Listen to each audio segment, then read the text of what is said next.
पिछली क्लास में मैंने सिंगल एंट्री का फॉर्मेट बताया था आपको, एक दो क्वेश्चंस भी किए थे हमने। ठीक है, आज कुछ और क्वेश्चंस करेंगे। क्वेश्चन नंबर 6 देखते हैं, थोड़ा सा अलग है ये, इजी है वैसे तो, थोड़ा सा लेकिन अलग है। क्वेश्चन में लिखा हुआ है कि Mahesh who keeps his book on single entry system sales good at cost plus 50%। Mahesh अपना जो बुक है वो सिंगल एंट्री सिस्टम के अकॉर्डिंग मेंटेन करता है और जो भी गुड्स वो सेल करता है उसमें प्रॉफिट 50% ऐड करता है, फिर सेल करता है। आगे लिखा है 1 अप्रैल को उसका कैपिटल 4 लाख है और 31 मार्च को उसका कैपिटल 3,50,000 है, यानी ओपनिंग कैपिटल 4 लाख और closing capital 3,50,000। He had withdrawn 20,000 per month, उसने 20,000 रुपए हर मंथ विड्रॉ किए हुए हैं, यानी ड्रॉइंग हो गया ये। Decide goods of the value of the sale value of 60,000, उसके साथ साथ उसने 60,000 रुपीज का गुड्स भी विड्रॉ किया हुआ है और ये जो 60,000 रुपीज है क्या, सेल वैल्यू है। How much did he earn in the year, आपको ये बताना है कि उसने इस साल कितना अर्न किया, यानी बेसिकली वो प्रॉफिट पूछना चाह रहा है आपसे। अब हमारे पास प्रॉफिट कैलकुलेशन के लिए ओपनिंग कैपिटल भी होना चाहिए और क्लोजिंग कैपिटल भी होना चाहिए। अब इस क्वेश्चन में दोनों ही गिवन है, तो आपको सिंपल स्टेटमेंट ऑफ प्रॉफिट और लॉस प्रिपेयर कर देना है और इसमें हम सबसे पहले लिखते हैं कैपिटल एट द एंड, यानी क्लोजिंग कैपिटल 31 मार्च को जो क्लोजिंग कैपिटल है इसका 3,50,000 है, वो लिखते हैं। ऐड करते हैं ड्राइंग, और ड्राइंग दो तरीके से गिवन है। पहला तो कि वो 20,000 विड्रॉ करता है, हर महीने 20,000 विड्रॉ करता है, तो टोटल ड्राइंग हो जाएगा 2,40,000। और इसके साथ साथ उसने गुड्स भी विड्रॉ किया हुआ है, वो भी ड्राइंग होगा। ये तो आप एज्यूम कर लो कैसा। उसने जो गुड्स विड्रॉ किया हुआ है वो 60,000 का दिख रहा है, लेकिन आप डायरेक्टली 60,000 नहीं लिख सकते हैं यहाँ पर। क्यों? क्योंकि जो गुड्स गिवन है उसकी सेल वैल्यू गिवन है 60,000, यानी वो दूसरे कस्टमर्स को सेल करता है तो 60,000 में सेल करता है। और हमने ऊपर पढ़ा क्वेश्चन में कि लिखा हुआ है कि जब भी वो गुड्स को सेल करता है कॉस्ट में 50% का प्रॉफिट ऐड करता है, फिर सेल करता है। तो यहाँ पर उसने खुद विड्रॉ किया है गुड्स, तो क्या वो प्रॉफिट ऐड करके सेल करेगा अपने आप? नहीं, कॉस्ट प्राइस पर देगा ना अपने आप को। तो यहाँ पर हम 60,000 नहीं लिखेंगे, हम केवल उसका कॉस्ट वैल्यू लिखेंगे। प्रॉफिट यानी जो 60,000 गिवन है तो प्रॉफिट भी इंक्लूडेड है, तो आपको क्या करना पड़ेगा इसमें से प्रॉफिट माइनस करना पड़ेगा। कैसे माइनस करेंगे प्रॉफिट को? आप डायरेक्टली ये नहीं कर सकते आप कि आपने 60,000 का 50% निकाला और माइनस करके लिख दिया, है ना? ऐसा नहीं कर सकते। क्यों नहीं कर सकते? क्योंकि एक तरीका होता है प्रॉफिट कैलकुलेशन का। हमें पता है सेल जो होता है वो कॉस्ट और प्रॉफिट को ऐड करके बनता है। फाइनल अकाउंट वाले चैप्टर में फॉर्मूला यूज किया था हमने, अगर याद हो आपको।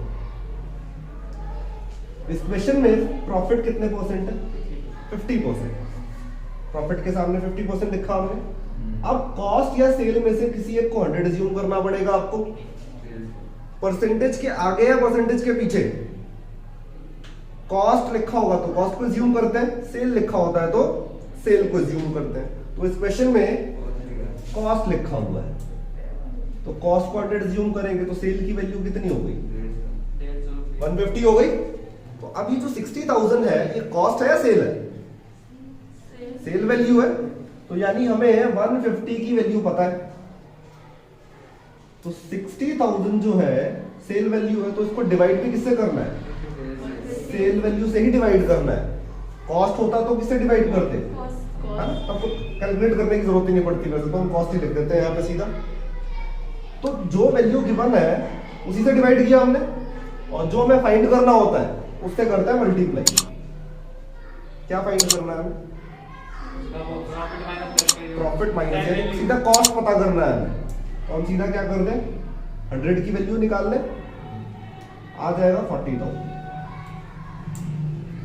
यानी जो 60,000 आपको दिख रहा है कि सेल वैल्यू है, उसका कॉस्ट प्राइस कितना है? 40,000। यहाँ पर हम गुड्स जो माइनस करेंगे वो कितना? 40,000। क्लोजिंग कैपिटल में जब आप ड्राइंग क्लोज करते हो तो आ जाएगा 6,30,000, इसमें से माइनस करते हैं एडिशनल कैपिटल। कैपिटल क्वेश्चन में कुछ गिवन नहीं है तो कुछ भी माइनस नहीं होगा। 630 आ गया और इसको क्या कहा जाता है? Adjusted capital. इसमें से आपने माइनस करना है क्या? Opening capital. और ओपनिंग कैपिटल गिवन है क्वेश्चन में व्हिच इज 4 लाख 2,30,000 आपका क्या आ गया? प्रॉफिट। ठीक है, क्वेश्चन नंबर 11 की बात कर रहे हैं। तो ए ने एक बिजनेस स्टार्ट किया है, 1 अप्रैल को उसका कैपिटल 10,000 है, यानी 1 अप्रैल को अगर कैपिटल गिवन है इट मींस वो ओपनिंग कैपिटल है। उसके बाद ही immediately bought furniture and fixture for 2,000। उसके बाद उसने एक फर्नीचर परचेज किया। फिर 1 अक्टूबर को उसने 5,000 रुपए अपने वाइफ से बोरो किया एज ए लोन, तभी उसको 9% का इंटरेस्ट पे करना पड़ रहा है। इंटरेस्ट नॉट येट पेड, अभी तक उसने उसका इंटरेस्ट पे नहीं किया होगा। अक्टूबर में अगर लोन लिया है ना, और ये प्रॉफिट की कैलकुलेशन मार्च में करते हैं तो 6 महीना हो चुका है लोन को, 6 महीने का इंटरेस्ट बनता है बट अभी तक उसने नहीं पे किया। और यहां पर रिश्तेदारी नहीं देखनी है ना, ऑनर अपने भाई से लोन ले, अपने पापा से लोन ले, वाइफ से लोन ले, पैसे ले रहा है बिजनेस में इन्वेस्ट करने के लिए तो वो लोन ही कंसिडर किया जाएगा। ठीक है, तो इस बात का ध्यान रखना है। होता है थोड़ा बहुत निकाल के रखे होंगे savings. And introduce a further capital of his own amounted to 1,500। उसने फिर से कैपिटल लगाया 1,500 रुपए का, तो ये क्या हो जाएगा? Additional capital. A drew 300 per month at the end of each month. हर महीने वो 300 रुपए विड्रॉ करता है हाउस होल्ड एक्सपेंसेस के लिए, घर के खर्चे के लिए। ड्रॉइंग हो गया उसका। और 31 मार्च को उसकी क्या पोजीशन है? Cash, debtor, stock, bill receivable, creditor, owing for rent या आउटस्टैंडिंग रेंट है। फर्नीचर और फिक्सचर 10% से डिप्रिशिएट करना है आपने। प्रॉफिट पता करना है, लास्ट में उसने पूछ लिया आपसे प्रॉफिट बताइए इसका। तो प्रॉफिट को हम तभी कैलकुलेट कर सकते हैं जब हमारे पास ओपनिंग कैपिटल और क्लोजिंग कैपिटल। तो ओपनिंग कैपिटल को स्टार्टिंग में ही बता दिया था उसने।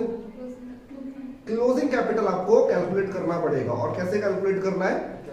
तो हमने पिछली क्लास में सीखा था, अगर कोई कैपिटल मिस है तो आपको स्टेटमेंट ऑफ अफेयर प्रिपेयर करना पड़ता है और उससे हम उसका कैपिटल पता करेंगे। यहां पर स्टेटमेंट ऑफ अफेयर्स क्लोजिंग का एज ऑन 31 मार्च 2021।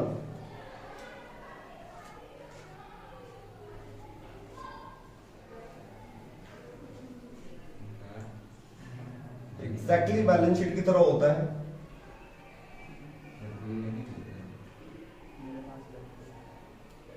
अब पूरे क्वेश्चन में देखो, जो भी एसेट और लायबिलिटी से रिलेटेड इंफॉर्मेशन है वो सब आपको यहां पे लिखना पड़ेगा। 1 अप्रैल को बिजनेस स्टार्ट हुआ, 10,000 रुपए लगाए उसने, वो ओपनिंग कैपिटल है। 2 अप्रैल के बाद जो भी परचेज और सेल होगा वो सब यहां पर आएगा, है ना। तो फर्नीचर जो उसने परचेज किया हुआ है, स्टार्टिंग से बिल्कुल पढ़ता है क्वेश्चन। सबसे पहले फर्नीचर एंड फिक्सचर एक में ही है, लेकिन फर्नीचर के ऊपर है डेप्रिसिएशन।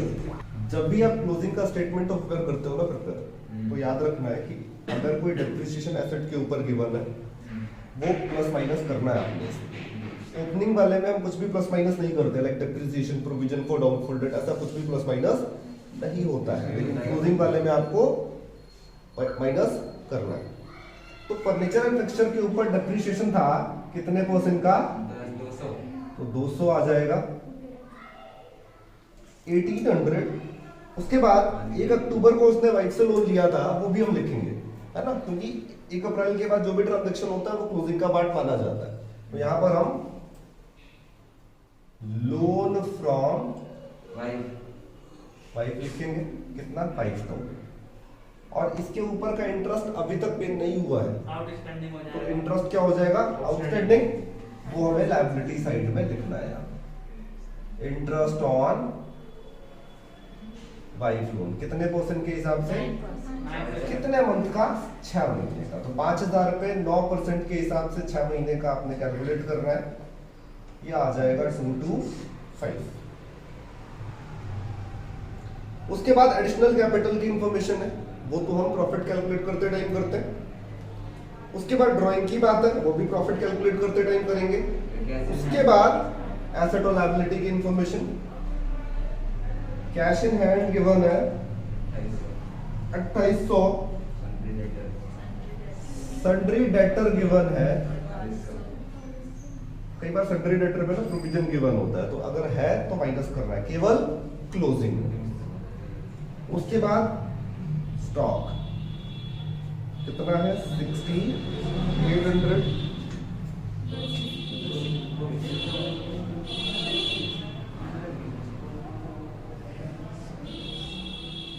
उसके बाद बिल्स रिसीवेबल कितना है 1600, उसके बाद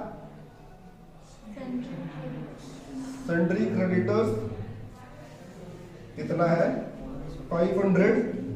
ओविंग फॉर रेंट का मतलब मैंने आपको बताया आउटस्टैंडिंग रेंट होता है, आउटस्टैंडिंग रेंट कितना है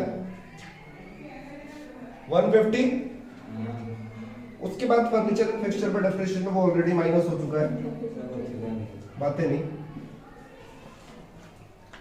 तो सारे एसेट्स और लायबिलिटी को लिखने के बाद हम टोटल करते हैं, और जो भी डिफरेंस आता है लायबिलिटी साइड का उसको क्या कंसीडर करना है, कैपिटल कंसीडर करना है। और क्लोजिंग का स्टेटमेंट ऑफ अफेयर है तो क्लोजिंग का कैपिटल हो जाएगा। जोड़ लेते हैं 17,800, और इधर माइनस करेंगे तो 11,925 आ रहा है ना। हाँ भैया यही आ रहा है। मैं भी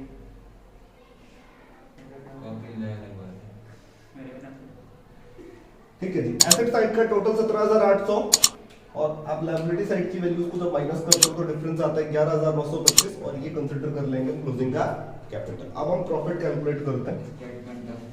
स्टेटमेंट ऑफ प्रॉफिट और लॉस। फॉर्मेट हम क्या यूज करते हैं, सबसे पहले क्लोजिंग कैपिटल या फिर कैपिटल एट द एंड कितना आया 11,925, प्लस करना है ड्राइंग, और ड्राइंग कभी भी मंथली गिवन होगा ना तो अपने 12 से मल्टीप्लाई करना है ना। कई बार हाफ ईयरली भी गिवन होता तो 2 से मल्टीप्लाई करेंगे, क्वार्टरली गिवन होता तो 4 से मल्टीप्लाई करते हैं। कितना आ जाएगा 3600, 15,525।